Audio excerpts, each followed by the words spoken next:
Hindi lahat ng pagod ay dahil sa trabaho. May pagod na galing sa pamumuhay ng buhay na hindi mo pinili. Gumigising ka, gumagalaw ka, may ginagawa ka, pero sa loob, may pakiramdam na parang may kulang. Hindi dahil wala kang kaya, kundi dahil hindi mo pa ginagamit ang buo mong lakas. Gusto mo bang makita ang aking 100% lakas? Ito ang sandaling tinutukoy ni Friedrich Nietzsche o Nietzsche, hindi sandaling kailangan mo ng pahinga, kundi sandaling kailangan mo ng tapang.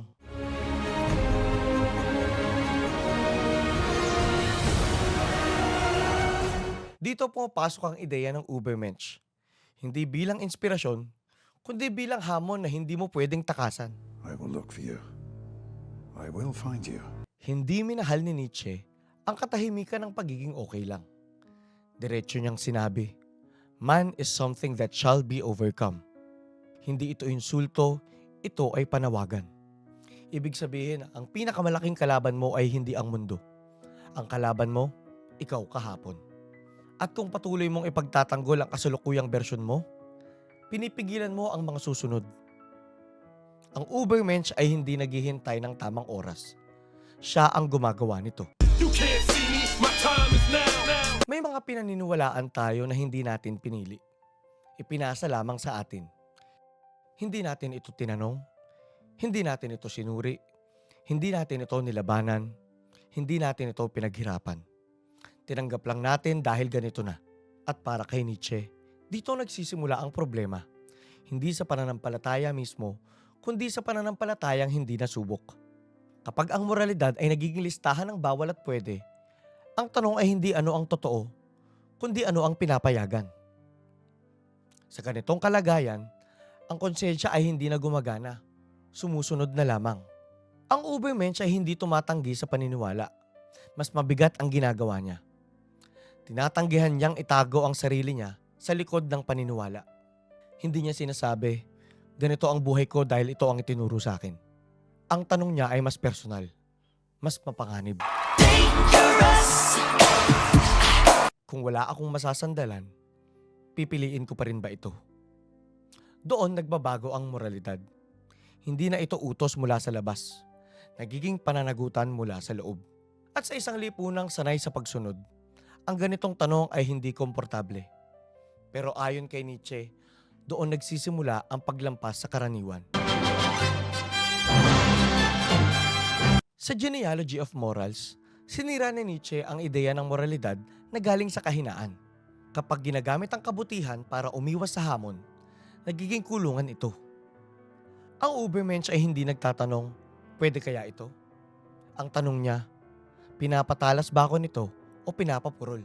Wax on, right hand. Wax off, left hand. Wax on, wax off. Hindi siya takot magmukhang mali. Mas takot siyang mabuhay ng maliit at ordinaryo. Ang will to power ay hindi sigaw. Hindi ito ego. Hindi ito dominance. Ito ay disiplina. Ito ang lakas na bumabangon kahit walang pagpuri. Pagpapatuloy kahit walang kasiguraduhan. Paggamit ng sakit bilang gasolina. Hindi lahat ng araw ay panalo, pero walang araw na walang pag-angat at paglawak. Ang Ubermensch ay hindi motivated. He is committed.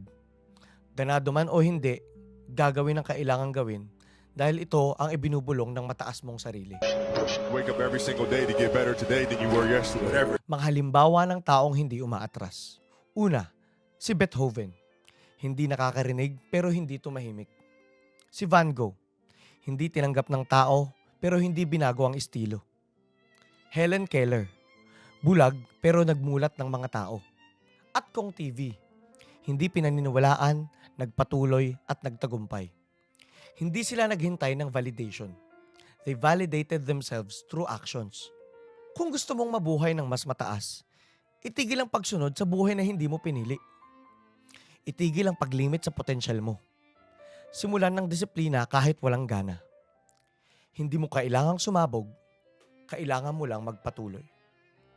Araw-araw tanungin ang sarili, what must I overcome today? Dito pumapasok ang eternal recurrence. Would you want this life again and again, exactly as it is? Kung ang sagot mo ay hindi, may oras ka pa. Lumikha ka ng buhay na kaya mong ipaglaban. Kahit paulit-ulit pa itong tapak-tapakan ng mundo.